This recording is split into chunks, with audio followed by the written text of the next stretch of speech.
We are back with Shunta Grant having this fantastic conversation this week, all about how we can kind of opt out of struggle and how we can live lives that are not overwhelming, and as you say, with intention. That's really the core of what you talk about, Shunta. And so we talked about previously how you have, as an individual, opted out, how you do that as a business owner, how you turned your story of the opt out really into a business.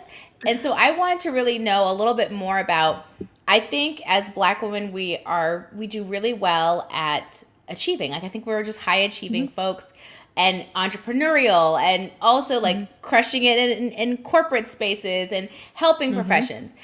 But I don't know that a lot of us talk about life and work life with joy. And I think just like there's an expectation that, adulthood just sucks, part of what makes adulthood suck is work. And there's this expectation that professional lives are maybe ones filled with money, maybe one's filled with accolades. Some of us don't even get any of that, but I mean, they may be filled with that, right? Yeah. But they're not places or centers of joy. You don't go to work to be joyful, right? And so I want to talk to you, now that you've made this shift, how do you opt into joy in your, specifically for now, we'll just talk about your professional life. Like, what do you do to maintain joy and keep it in your professional life? Well, it's so funny. We really are so aligned. Joy is a core value of mine personally, but it's also one of our company core values. So we start every team meeting every Tuesday morning. The first thing on the agenda, it literally says start with joy. Every team meeting we ever have, because again, it's a core value. It's just so necessary. Life, it's so short. Whether you get 30 years or 100 years, it is so short. Why would I choose to live it without joy? And the thing I love about joy is that it can coexist with other things, right?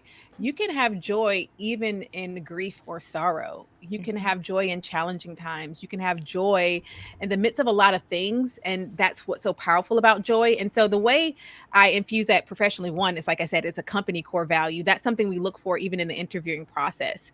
That's something we do every week as a team. We are looking for the joy, even in the challenging times. And really, it's even how I set up my schedule. I take every Monday off. It's me Monday is what I call it, right? That is so that when I do turn to my team on Tuesday, they are going to get me. They're not going to get weekend, just coming off the weekend, parenting and all the other things. They're going to get me, who took Monday off as a buffer to figure out what I need and to do the things that bring me joy. That looks like going on a run, something that brings me so much joy, sitting and reading, journaling, reflecting, going to lunch with a friend. I set this up this way because I know that those are things that infuse me with joy, and I'm going to bring that now into my professional work week, with my team. We also infuse it in the way we communicate with our audience and our customers. We are very committed to having close relationships with our customers because that's how I can best serve them. I know them so well, so that I can create the things I know they need. And so even our customers will say, just even interacting with you via email or in our community, we feel the joy that you all have in doing the work that you do. I want people to really enjoy the work that they do. So we make sure that you're operating in the parts you like, and we're figuring out, okay, no one, you don't like that part, who does? Because I want people to operate in joy in the work that they do. And so because it's a core value, it's not only felt internally, it's kind of spilled out externally into our customers and our world, because that's another thing I want to put out into the world, because life doesn't have to suck. If you look for a reason to complain and to be upset, you will find it every time. But I believe if you look for the reasons to be joyful and still deal with the things that are, you will also come out better and more healthy. Because again, it's also about living intentionally and with health. So those are some of the ways that we infuse joy into the work that I do for myself, for my team, for my company, and for our customers. I love that. There's a lot. It's so funny. There's a lot of overlap. I have a consultancy that I run, and one of the core values is joy. It's literally in our mission and values. When you onboard, you have to see, like, that's one of our things, which I love. And it's rare. I don't think a lot of people have that in their typical business values. So it's always nice to see somebody else who has it. But part of it is so that we don't forget, and that it is centered, right? That and particularly when you do the kind of work that you do, I think that's the part that as someone who's, my background is I'm a mental health professional, and we choose, like, I chose a job even before I did this work that I do now. Mm-hmm. I chose a job that was helping people. And you now Yeah. do that job. And as a lawyer, you did that as well. But it's really ironic that people in helping fields are some of the least satisfied and some of the most burned out and frustrated folks. I was one of them. This isn't a value judgment. Mm-hmm. This is a state of the Yeah. fact that, and there are many external factors. So let's be clear, especially in the Mm-hmm. mental health field. You're not compensated properly, you're overwhelmed, you're under-resourced. There's a lot of reasons for that. But I made a conscious decision when I worked for myself that I wanted to bring that back, that I knew Yeah. that when I was joyful, I could help others better. And I knew that I couldn't. I could tell when I was like, this is not great. Like, this person's not getting the best version of me because I am on the struggle bus, right? And so having joy centered in your professional life, which I think to a lot of people is a foreign concept. They think it's something that has to happen when you're a multimillionaire, when you have, 1 billion followers on social media, when you have arrived. Joy follows. And I love that you talked about how, no, if you start from a place of joy, everything outside of that just feeds into it. There's just more joy to come afterward. And specifically in business, because I don't hear people talking about that. And the other piece that I want you to respond to as well is, I love me Mondays. For me, it's Fridays. Mm-hmm. I work best in the beginning of the week, early morning, early of the week. By Friday, it's fumes. So it's not good. It's not pretty. You don't want me to be working on a Friday. So I've intentionally done my best to protect Fridays to be for me. I like me Mondays. It sounds better. But Fridays to be carved out. And I think I just want us to kind of respond and encourage people, because I think people are probably being like, girl, I'm trying to pay my light bill. So joy is great. Like, yay, core value joy. Yay, me Mondays and Kelley taking Fridays off.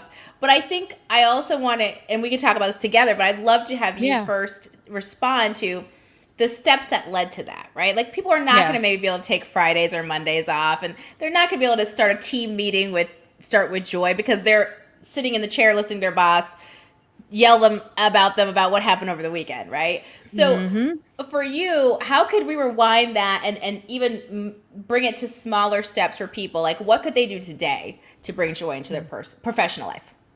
Yeah. First, how about fill me up Fridays? Because it says you're depleted. Ooh. So your Fridays are fill me up Fridays. I love alliteration. Mm-hmm. Yes. Okay. I'm writing that down. Fill me up Friday. Yes, girl. I like it. Yes. Okay. Okay. The things you can do today. I think joy and contentment, are close friends. And contentment is really being at a state of understanding that we're usually simultaneously doing two things. I think of it as like seeking and soaring, right? I am looking for an opportunity. I'm working toward an opportunity that's greater, different, better than where I am. But I'm also still soaring in where I am, hungry and full. I am so full. I am grateful because where I am today, not where I was 5 years ago, 2 years ago, but I'm also not where I want to be 5 years, 6 years. So I'm both hungry. I'm going to be working. I'm going to be putting in the effort, but I'm also full. And I think if we can find contentment, it is almost a precursor to joy. It's understanding that everything doesn't have to look like exactly how you want today, but can you acknowledge how it is better than it was before, or how you have the hope that you have the capacity things better. So if you are just like, I am literally working to keep my lights on, to keep my children fed, I see you. What can we do to celebrate? I have the strength in my body to do the things that are necessary to fight, to do what is right, or do what is necessary for my family. I come from a single mom. I know what that looks like. But I think about also how I'm so glad she's exactly who she was, because it made me exactly who I am. Where's the good that you can find in today? Don't wait and I always say, if you live holding your breath for like everything to fall in place, you will suffocate. Because even as I sit here in this chair and tell you I choose joy, I could also tell you, about things that are not great, that are hard and can be challenging, that people I know and love are walking through. But the joy is what sustains us and strengthens us to get through the things that we're doing. So where can you just look at what today, right? And that's why I call the company Best Today, because there's so much power in today. We got yesterday's gone, tomorrow doesn't exist. where can you find some level of contentment and where you are today while still honoring the fact that you have a dream for bigger or a dream for different? That's where I would say to start, because there is something that we can say in this moment, I am so grateful for. Whether it's that I actually have the strength to walk into a job, I know how to read, I can see, I have health in my body. I'm going to tell you, if you have your health, you have more than most. And Yeah. just to be grateful and content in that, and watch it build. And then try to say every day, I'm going to look for something to be overjoyed about, not just joyful, but overjoyed about. And that thing will start building and strengthening, and you will find yourself. I remember generosity is another core value of mine, and I wanted to be more generous. And I would write, I am a generous person. I am a generous person, like every morning. And the more I had my mind on generosity, the more it felt like all these opportunities to be generous popped up. And I was thinking to myself, have they always been here, but my mind wasn't looking for them? Maybe that's why I didn't see them. And so the same thing could be true for you. There are things that you could be overjoyed about, but you're giving too much energy to the things that you can't be. What if you Yeah. changed your thought and said, I am going to actively look for the things that bring me joy, that I could be overjoyed about? And then watch how you start to see them and those unfold. And when you put your mind on those, the other things still exist. It doesn't make them go away, but it creates a different person who's experiencing them and overcoming them. And I promise you, it will make a world of difference. No, it will. Just hearing you talk about that, I have no doubt in my mind. And I think that's very aligned with what I would say, which is like getting really clear on what matters to you, Yeah. and then infusing small moments of joy in your day. Because I mean, you've been Mm-hmm. there before. There was a time we were not doing Me Mondays. You were busy having the Sunday scaries, it sounds like, getting ready for Yes. work on Monday. Okay. So, and I have Yes. been there. I have been in the room like, I don't have no control here. And there is zero joy happening right now in this meeting. Right. Except for I'm sad that I've wasted my life.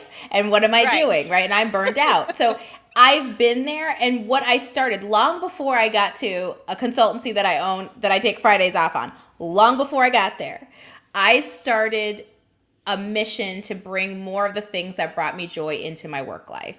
And it started small. It was as small as like when I worked from home, I was in my jammies. And I was in my favorite cozy pair of sweats, and I had my favorite slippers on. That was one act of joy for myself, right?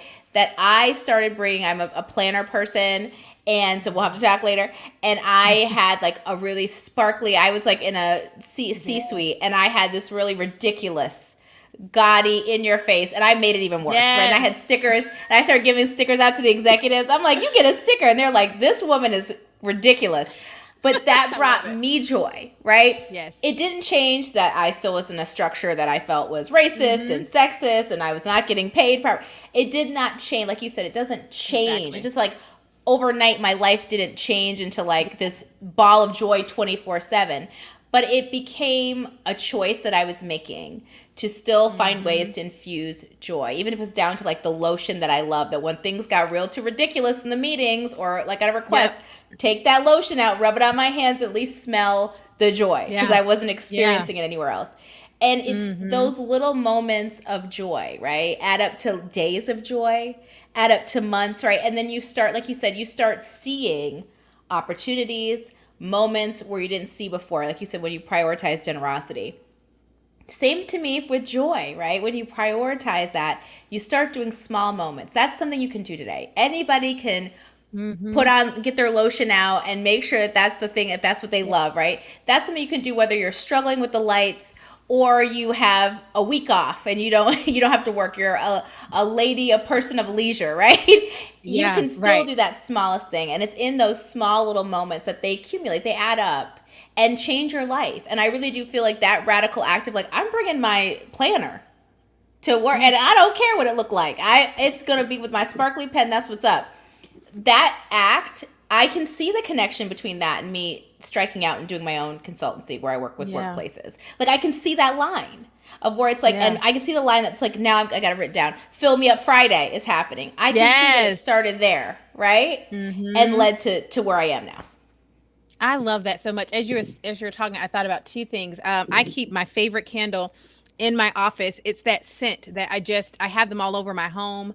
It's my favorite scent. And it's something just about If something feels hard, I'll light it. Or I have this tea for my 40th birthday. Friends and I, we went to this spa and they had this tea that smelled so good. I asked the lady, where was it from? And I ordered it in bulk. And I sent some to my friends, and I'm just like, this will take us back. And I keep some at work. I have most of it at home, but I keep some at work. And it's like, usually I'll use my regular kind of store-bought tea, but when I really need that, like you said, that infuse, I will pull out one of those bags, and immediately I'm taken back to a time of celebration with friends. And it's little things that will remind you to bring joy. I have a friend, she just started wearing bright colors. Bright colors Yes. brought her joy. And she was like, I'm going to be in this sea of black suits and being here in my fluorescent pink shirt because that's what brings me joy. And I'm going to use my pen with the, like you said, the sparkly. Yes. So I really love that. And that's something tangible that anyone can do today. So I really, really love that. And I just saw how I find that I do that in my own life, is bringing those touches that bring me joy, whether it's a smell or a taste, for the moments when I might need an infuse of joy. Yes, and you still do. Like Mm-hmm. it's cultivating joy is a never-ending practice, but what a great one to Absolutely. be in, right? What a great thing Mm-hmm. to be Right. practicing all the time, right? I'd rather Yeah. practice that than some other things that I got to be practicing for my life. Right. So, but it Right. is never ending, right? It's like you don't Yes. just get to, me Monday and it's like, well, I don't never have to worry about I've joy anymore. arrived. I've arrived. Right. Exactly. All done. Like you still have to do that. And like you said, it also doesn't Mm-hmm. mean there's not hard stuff. But the Yeah. practices you started in those small moments are still the things that carry you through even when you've gotten through the worst of it. Let's say that when you're Yeah. having a hard day, what's going to bring you back is that candle and brewing some of that tea, right? That it doesn't, Mm-hmm. it those little moments are so critical because they become the foundation of your joy practice, and then you just get to build and build and build on it and see the Mm-hmm. benefits and the results. So this I love this conversation. I love how you are doing this in your business. I love that joy is a core value. I love all of it from top to bottom of how you are creating that in your professional life. And I think that people have a good amount of starting point, both thinking and in practice, on how to infuse Yeah. some of that into their professional Mm-hmm. lives. And so our Mm-hmm. last part, as we close this section out, we've got one more conversation that we have to have with you this week, and that is going to be about how to infuse joy in your personal life. So stay tuned as we jump into our next part of our conversation, which is in how you infuse joy in your personal life.